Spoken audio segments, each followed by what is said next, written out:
These codes are necessities, and I'm gonna draw these two pictures.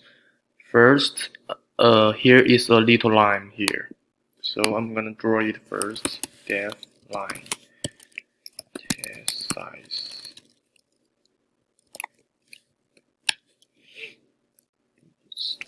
turn right 90,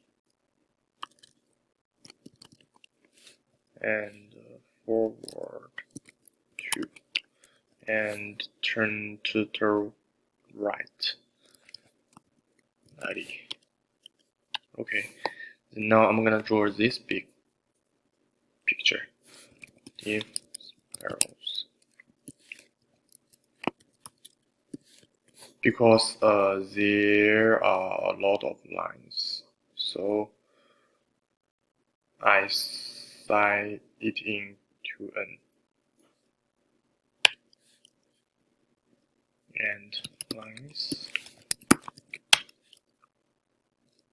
for I in range n,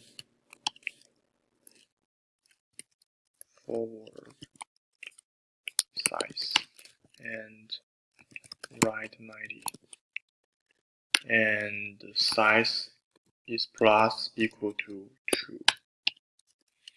Spirals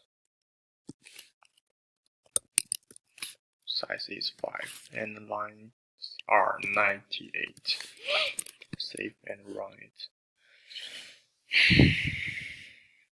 Yeah, here is a little line, and the only differences between these two pictures is triangle.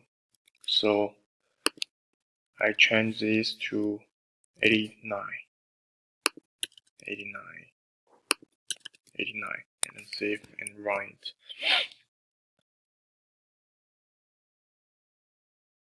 Yeah, here is this picture.